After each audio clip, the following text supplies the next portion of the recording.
तो राधे ट्यूटोरियल में आपका स्वागत है। दोस्तों, आज से मैं प्रतियोगिता दर्पण का अर्धवार्षिकी शुरू कर रहा हूँ और शुरू से लेकर के अंत तक आप बने रहिएगा। आपको ये सेशन काफ़ी अच्छा लगेगा। अगर ये सेशन आपको अच्छा लगा तो दोस्तों के साथ ज़रूर शेयर कीजिएगा और मेरे चैनल को लाइक और सब्सक्राइब ज़रूर कीजिएगा ताकि मुझे भी मोटिवेशन मिले और मैं आगे का वीडियो बना सकूं। दोस्तों, बिहार पुलिस की वैकेंसी आ गई है, बिहार दरोगा की भी आने वाली है और बीपीएससी की आ गई है, वो तो ऑनलाइन भी होंगी। तो ये सेशन जो है सारे वैकेंसी सारे जितने भी बहाली हैं उनमें बहुत काम हेल्पफुल साबित होगा। तो आप शुरू से लेकर के अंत तक देखिए और दोस्तों को भी दिखाइए। क्वेश्चन नंबर 1 है, हाल ही में भारतीय नौसेना ने सलाइनेक्स नामक नौसैनिक अभ्यास किस देश के साथ किया? तो सलाइनेक्स जो होता है वो श्रीलंका और भारत के बीच में होता है, ठीक है। और ये नेवी का एक्सरसाइज है नौसेना का। सलाइनेस एसएल मतलब श्रीलंका, आईएन का मतलब होता है इंडिया और ईएक्स का मतलब होता है एक्सरसाइज। तो श्रीलंका और इंडिया के बीच एक्सरसाइज ये होता है सलाइनेक्स। वैसे ही जापान के साथ होता है धर्मगर्जियन, जी मैक्स, और चीन के साथ होता है आपका हैंड इन हैंड। श्रीलंका का नाम आया तो श्रीलंका के बारे में थोड़ा बहुत जान लेते हैं। श्रीलंका की जो राजधानी है वो श्री जयवर्धने पूरे कोटे है और श्रीलंका की जो मुद्रा है वो श्रीलंका रुपया है। और फिलहाल में जो वर्तमान में इसके पीएम हैं प्राइम मिनिस्टर और दिनेश गुणवर्धने हैं। जापान का तो टोक्यो है, जापानी रुपया है यहाँ का मुद्रा। और जो इजराइल है तो इजराइल का जो राजधानी है जेरूसलम है और यहाँ की जो मुद्रा है न्यू कैसल है।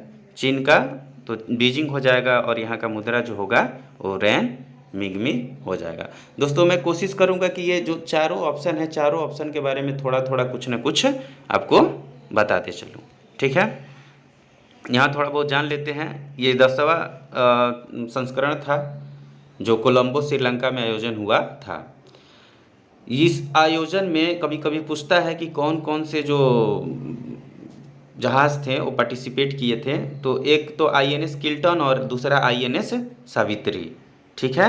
आईएनएस भारत की तरफ से आईएनएस किल्टन और आईएनएस सावित्री, वहीं श्रीलंका की तरफ से एसएलएनएस विजय बाहु और एसएलएनएस समुद्रा। आइए सेकंड नंबर क्वेश्चन पे आते हैं। क्वेश्चन नंबर 2 है कि हाल ही में तुर्की की मंजूरी के बाद नाटो का 31वां सदस्य देश कौन बन गया है? तो देखिए, नाटो जो है ये नाटो एक अंतर्राष्ट्रीय संगठन है जिसमें जो है वो देशों की जो सदस्य देश होते हैं उनकी रक्षा की बात की जाती है कि राजनीतिक तरीके से सैन्य तरीका से जो इसके सदस्य देश है उनका रक्षा करेंगे। तो नाटो का स्थापना जो हुआ, गठन जो हुआ था वो 4 अप्रैल 1949 को हुआ था। नाटो का जो गठन हुआ था वो 4 अप्रैल 1949 को हुआ था और इसका जो मुख्यालय है वो बेल्जियम ब्रुसेल्स में है, नाटो का मुख्यालय। और नाटो में वर्तमान में 31 सदस्य हैं, 30 सदस्य थे जिसमें 31वां फिनलैंड जुड़ गया है। चलिए, नाटो का फुल फॉर्म आपको पता है, North Atlantic Treaty Organization. North Atlantic Treaty Organization जो है वो नाटो का फुल फॉर्म होता है। चलिए आगे थोड़ा बहुत देख लेते हैं, इसमें कुछ एक्स्ट्रा फैक्ट भी दिए होंगे। और नाटो के जो अभी महामहिम हैं या सचिव हैं वो स्टोल्टेनबर्ग हैं। स्टोल्टेनबर्ग जो है नाटो के महासचिव हैं। और वर्तमान में ये क्वेश्चन बन सकता है कि कौन से देश जो है वो नाटो के लिए अर्जी लगाया था लेकिन उसके अर्जी को खारिज कर दिया गया। नाटो में शामिल होने के लिए अर्जी लगाया था लेकिन उसके अर्जी को खारिज कर दिया गया था। तो ये देश जो है स्वीडन है। और जो स्वीडन है ये काफ़ी चर्चा का विषय भी है क्योंकि इसने फिलहाल में ही यहाँ पे कुरान को जलाया गया था। इस चीज़ को लेकर के ये काफ़ी सुर्खी में है, तो इस चीज़ को आप ध्यान में रखिएगा, ये क्वेश्चन बन सकता है। क्वेश्चन नंबर 3 है कि क्वेश्चन नंबर 3 जो है, हाल ही में आयोजित पहले WPL 2023 का खिताब कौन सी टीम ने जीता? तो WPL का मतलब होता है वुमेन प्रीमियर लीग, जैसे IPL होता है उसी तरह से WPL। तो इस बार से ही ये लॉन्च हुआ है WPL, और WPL का खिताब जो है मुंबई इंडियंस ने दिल्ली कैपिटल को 7 विकेट से हरा करके जीता, 7 विकेट से, ठीक है। और ये इसमें जो है दिल्ली के खिलाड़ी मेग लेनिंग को ऑरेंज कप दिया गया। ऑरेंज कप किसको मिला? तो दिल्ली कैपिटल के खिलाड़ी थी मैग लेनिंग, ऑरेंज कप उनको मिला है, ऑरेंज कप दिल्ली के खिलाड़ी मैग लेनिंग को दिया गया है, मैग लेनिंग को, ठीक है। वहीं पे मुंबई इंडियन के खिलाड़ी हैली मैथ्यूज जो हैं उनको पर्पल कैप मिला है। पर्पल कैप जो मिला है वो मुंबई इंडियन के खिलाड़ी जो है हैली मैथ्यूज, उनको पर्पल कैप दिया गया है, ठीक है, याद रखिएगा। और ये इम्पोर्टेंट है, ये बन भी सकता है क्वेश्चन, क्योंकि फर्स्ट बार कोई भी काम अगर फर्स्ट बार होता है तो उससे क्वेश्चन बन जाता है, तो याद रखिएगा। क्वेश्चन नंबर 4 में आते हैं। हाल ही में भारत और किस देश के नौसेना के बीच कोंकण 2023 वार्षिक द्विपक्षीय अभ्यास आयोजित किया गया है? तो कोंकण जो है वो भारत और ब्रिटेन के बीच में, यूके के बीच में आयोजित किया जाता है कोंकण। वहीं यूएसए के बीच में देखा जाए तो यूएसए के बीच में जो होता है, एक तो हैंड इन हैंड होता है, हैंड इन हैंड चाइना के बीच में भी होता है और यूएसए के बीच में भी होता है। तो यूएसए के बीच में एक वज्र प्रहार होता है, जापान के बीच में जीमैक्स और धर्म गार्जियन, वहीं उज्बेकिस्तान के बीच में डस्टलिक, डस्टलिक जो होता है वो भारत और उज्बेकिस्तान के बीच में होता है, ठीक है। अब आइए आगे आते हैं। अभी जो यूके के प्राइम मिनिस्टर हैं वो ऋषि सुनक है, याद रखिएगा, ठीक है। आगे आते हैं।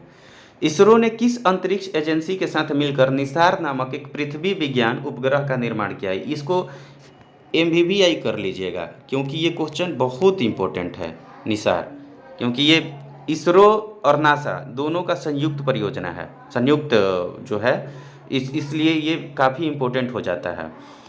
नासा का जो स्थापना हुआ था वो 19 जुलाई 1958 को हुआ था। नासा का स्थापना 19 जुलाई 1958 को हुआ था, और इसका जो नासा का फुल फॉर्म होता है वो national aeronautics and space administration, national aeronautics and space administration. इसके अध्यक्ष जो हैं या संस्थापक जो हैं वो बिल नेल्सन है। और इसका अभी करेंट का ही क्वेश्चन है कि नासा ने फर्स्ट टाइम, मतलब पहली बार साइंस चीफ का पद घोषित किया है, साइंस चीफ का, और उस पद पे सबसे पहले निकोला फोक्स को नियुक्त किया गया है। साइंस चीफ का फर्स्ट पद जो है फर्स्ट बार इसमें बनाया गया, उस पद पे निकोला फोक्स को बिठाया गया है। तो ये काफ़ी इम्पोर्टेंट हो जाता है क्योंकि ये फर्स्ट टाइम हुआ है। बात आती है इसरो की, तो इसरो की जो स्थापना हुई थी वो 15 अगस्त को हुई थी, 15 अगस्त 1969 को। और इसरो के जो वर्तमान में अध्यक्ष हैं वो एस सोमनाथ हैं, एस सोमनाथ हैं इसरो के वर्तमान अध्यक्ष। तो ये थोड़ा ध्यान में रखिएगा। आगे हम बढ़ते हैं। इसरो के जो संस्थापक थे विक्रम साराभाई थे, और फिलहाल में इसरो चंद्रयान 3 को लॉन्च कर रहा है, जो 14 जुलाई 2013 को लॉन्च होगी।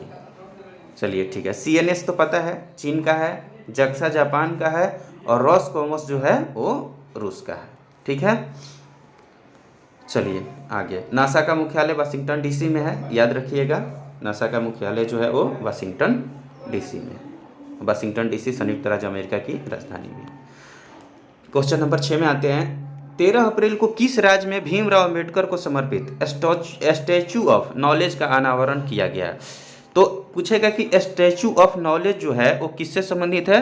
तो डॉक्टर भीमराव अंबेडकर, और ये महाराष्ट्र में अनावरण किया गया।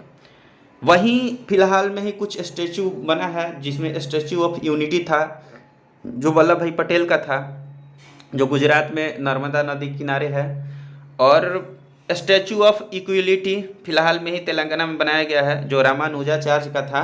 और स्टैचू ऑफ इक्वलिटी जो है इसमें अष्ट धातु का प्रयोग किया गया है। अष्ट धातु मतलब 8 धातुओं से मिल करके स्टैचू ऑफ इक्वलिटी को बनाया गया है, और ये रामानुजाचार्य की मूर्ति है।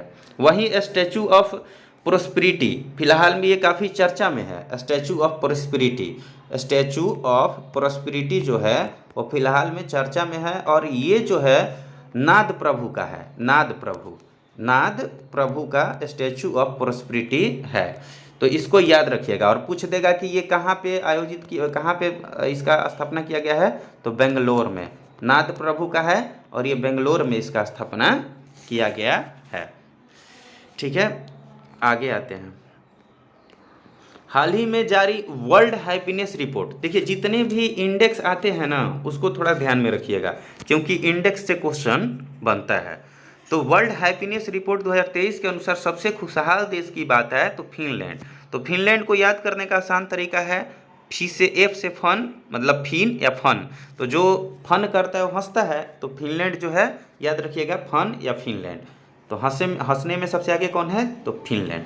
इंडिया का जो है इसमें रैंक 126 है, पहले 136 था, अभी 126 है। कुछ इंपॉर्टेंट इंडेक्स है जिसके बारे में मैं आपको बता दे रहा हूँ, वो आगे चल करके काम करेगा। जैसे भुखमरी में, तो भुखमरी में जो भारत का रैंक है वो 107वां है, याद रखिएगा। भुखमरी में भारत का रैंक 107वां है। वही नवाचार में जो होगा, वो नवाचार में भारत का रैंक जो हो जाएगा वो आपका 40वां हो जाएगा। नवाचार में मतलब नया नया काम का आविष्कार करना, ये काम करना है, ये नवाचार होता है। मानव विकास सूचकांक में 132, मानव विकास सूचकांक में 132। वही ग्लोबल जेंडर गैप का बात है तो जेंडर गैप में 135। जेंडर गैप में कितना है भारत का रैंक, भारत का ही रैंक जनरली पूछता है, कभी कभी पूछ लेता है कि कौन आगे है। तो जेंडर गैप में ऐसे आइसलैंड आगे है, लेकिन ज़्यादातर भारत का ही रैंक पूछता है। अगर विश्व प्रेस में आए तो प्रेस में भारत की जो स्थिति है वो 150वीं है। प्रेस में भारत की जो स्थिति है वो क्या है, 185 है। ठीक है, अब पर्यावरण वाला में 180 सबसे पिछड़ा देश है अपना देश भारत। अब विश्व की अगर सबसे प्रदूषित राजधानी आपको पूछे तो विश्व की सबसे प्रदूषित राजधानी जो है वो आपका अपना राजधानी जो है वो दिल्ली है, विश्व की सबसे प्रदूषित राजधानी। अब वहीं पे अगर शहर पूछे तो भिवाड़ी, भारत में जो भिवाड़ी है वो सबसे प्रदूषित शहर है। ठीक है, चलिए आगे आते हैं। देखिए, ठीक है, अब आगे बढ़ते हैं 8वां नंबर क्वेश्चन में। ये इसको भी आप MBBI कर लीजिएगा, ये बहुत ही इंपॉर्टेंट क्वेश्चन है, कहीं ना कहीं आपको एग्जाम में देखने को मिल जाएगा। हाल ही में स्वास्थ्य का अधिकार विधेयक लाने वाला देश का पहला राज्य कौन बना है, तो स्वास्थ्य का अधिकार जो बिल लाया है वो राजस्थान लाया है। तो राजस्थान जो है, राजस्थान के जो वर्तमान में CM जो हैं वो अशोक गहलोत हैं और इसके गवर्नर जो हैं वो कलराज मिश्र हैं। देखिए जो भी आएगा स्टेट, मैं उसको कोशिश करूंगा कि उसका मुख्यमंत्री और उसके राज्यपाल दोनों में कंप्लीट करवाते चलूं। ठीक है, स्वास्थ्य का अधिकार मतलब वहाँ के हर एक नागरिकों को ये अधिकार की दिया जाता है कि वो स्वस्थ रहे, ये बिल लाया है राजस्थान। गुजरात की बात आई है तो गुजरात से संबंधित कुछ बातें हैं जो मैं आपको बता देता हूँ। जैसे कि गुजरात के अहमदाबाद में अभी अक्षर रिवर क्रूज का उद्घाटन किया गया है। गुजरात के अहमदाबाद में अक्षर रिवर क्रूज का उद्घाटन किया गया है। ठीक है, अहमदाबाद में। और अंतर्राष्ट्रीय पतंग महोत्सव का आयोजन भी यहीं पे गुजरात में ही किया गया है। पतंग महोत्सव याद रखिएगा, ये बहुत फेमस क्वेश्चन है। पतंग महोत्सव गुजरात में ही आयोजित किया गया है। गुजरात से क्वेश्चन बनेगा डेफ एक्सपो, तो डेफ एक्सपो का आयोजन भी जो है वो गुजरात के ही अहमदाबाद में, गुजरात में ही आयोजित किया गया है डेफ एक्सपो। गुजरात के मुख्यमंत्री के बारे में बता दूं मैं, तो गुजरात के जो अभी मुख्यमंत्री हैं भूपेंद्र पटेल हैं और यहाँ के गवर्नर जो हैं वो आचार्य देवव्रत हैं। महाराष्ट्र से संबंधित क्वेश्चन है वर्तमान में जो है वो नमो शतकारी योजना और धरावी पुनर्विकास योजना, ये दोनों महाराष्ट्र की योजनाएं हैं। नमो शतकारी और धरावी पुनर्विकास योजना दोनों कहाँ की है, महाराष्ट्र की। प्लस में क्वेश्चन आएगा कि दुनिया का सबसे बड़ा रिफाइनरी कॉम्प्लेक्स ये प्रस्तावित है, ये भी महाराष्ट्र में ही बनेगा। दुनिया का सबसे बड़ा रिफाइनरी कॉम्प्लेक्स महाराष्ट्र में ही बनने जा रहा है। उसके बाद जो ये भी वर्तमान का ही इससे रिलेटेड क्वेश्चन है कि कैदियों को वीडियो कॉल करने की अनुमति देने वाला राज्य, जो जेल में कैदी हैं उनको वीडियो कॉल पे बात करने के लिए अनुमति देने वाला पहला जो राज्य बन गया है वो महाराष्ट्र बन गया है, ये याद रखिएगा। ठीक है, सबसे इम्पोर्टेंट क्वेश्चन जो है महाराष्ट्र से वो ये है कि श्रद्धालुओं के लिए यहाँ पे ड्रेस कोड जारी किया गया है। एक तुलजा भवानी मंदिर है, तुलजा भवानी मंदिर जो है वहाँ पे श्रद्धालुओं के लिए ड्रेस कोड का व्यवस्था किया गया है, मतलब श्रद्धालुओं का भी ड्रेस कोड होगा। तो ये कहाँ, तो महाराष्ट्र के तुलजा भवानी मंदिर में। वीडियो थोड़ा सा लंबा होगा लेकिन अच्छा लगेगा, आपके लिए काफ़ी हेल्पफुल होगा। बात महाराष्ट्र की आती है तो महाराष्ट्र के जो मुख्यमंत्री हैं वो एकनाथ शिंदे हैं। महाराष्ट्र के जो मुख्यमंत्री हैं वो एकनाथ शिंदे हैं और यहाँ के जो गवर्नर हैं वो रमेश बैस हैं। ठीक है, मध्य प्रदेश आया तो मध्य प्रदेश के बारे में थोड़ा बहुत चर्चा कर लेते हैं। जो मध्य प्रदेश है, यहाँ के जो मुख्यमंत्री हैं वो शिवराज सिंह चौहान हैं और यहाँ के जो गवर्नर हैं मंगू भाई पटेल हैं, मंगू भाई छगन भाई पटेल। ठीक है, याद रखिएगा मध्य प्रदेश के मुख्यमंत्री शिवराज सिंह चौहान, जिसको मामा भी कहते हैं, और यहाँ के जो गवर्नर हैं वो मंगू भाई छगू भाई पटेल हैं। ठीक है, अभी मध्य प्रदेश से लेटेस्ट जो क्वेश्चन बन सकता है वो ये है कि पशुओं के लिए एम्बुलेंस सेवा, पशु के लिए एम्बुलेंस सेवा जो है वो मध्य प्रदेश में ही जारी किया गया है, पशुओं के लिए एम्बुलेंस सेवा। ठीक है, क्वेश्चन पूछ सकता है कि तीर्थ यात्रियों के लिए मुफ्त हवाई यात्रा, तो तीर्थ यात्रियों के लिए मुफ्त हवाई यात्रा मध्य प्रदेश ने ही लागू किया है। पहले होता था कि हज का सब्सिडी दिया जाता था मुस्लिमों के लिए, लेकिन अब तीर्थ यात्री जितने भी हैं उन सभी के लिए मुफ्त हवाई सेवा जो दे रहा है वो मध्य प्रदेश सरकार दे रहा है।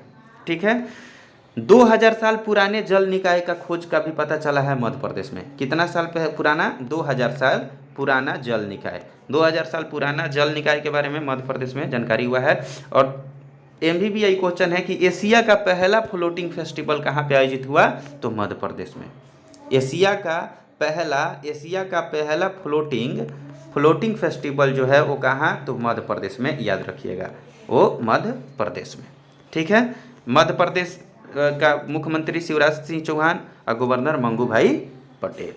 ठीक है, आगे बढ़ते हैं क्वेश्चन नंबर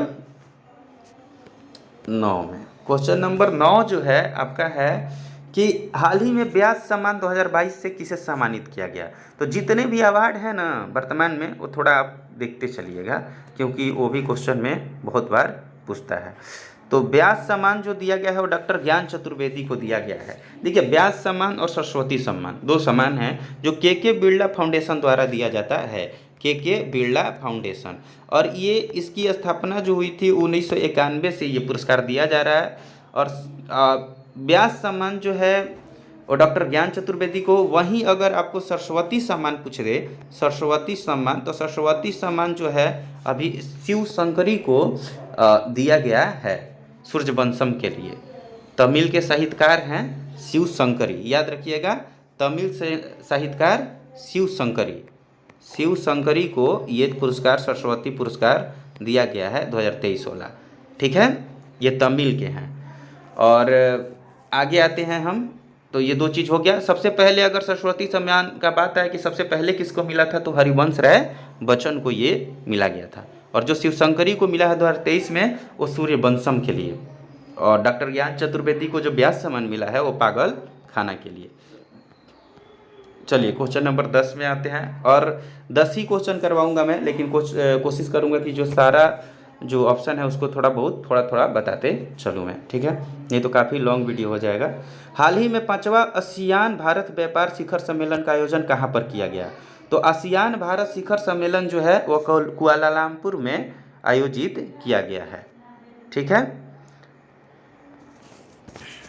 वो मलेशिया में स्थित है, याद रखिएगा। आसियान आया तो आसियान की स्थापना जो हुई थी वो 1967 में हुई थी। ठीक है, इसकी मुख्यालय जो है वो जकार्ता इंडोनेशिया में है, आसियान की मुख्यालय। बात आती है नेपाल से, तो नेपाल के बारे में हम कुछ पढ़ लेते हैं। जो नेपाल है यहाँ पे फिलहाल में यहाँ के जो प्रधानमंत्री चुने गए हैं वो रामचंद्र पौडेल चुने गए हैं। ठीक है, रामचंद्र प्रेसिडेंट यहाँ के जो हैं वो रामचंद्र पौडेल हैं। फिलहाल में क्वेश्चन पूछ सकता है क्योंकि अभी वर्तमान में ही इनकी नियुक्ति हुई है।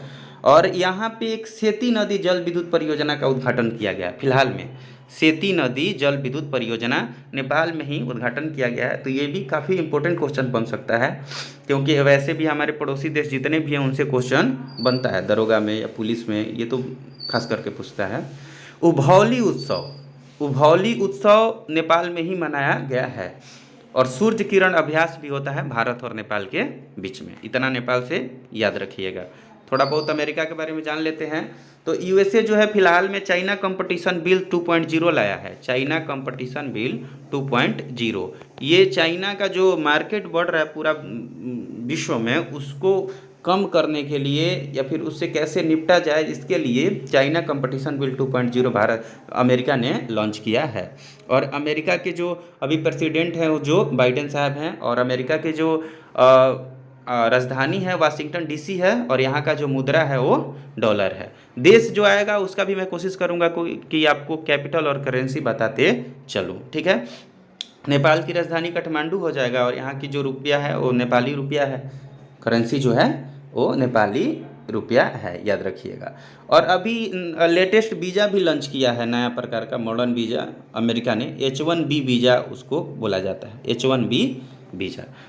थोड़ा बहुत ऑस्ट्रेलिया भी आया है, तो ऑस्ट्रेलिया के बारे में चर्चा कर लेते हैं। ऑस्ट्रेलिया की जो राजधानी है वो कैनबरा है, और ऑस्ट्रेलिया का जो करेंसी है वो ऑस्ट्रेलियन डॉलर है, और यहाँ के जो पीएम है वो एंथनी अल्बनीज़ हैं, एंथनी अल्बनीज़।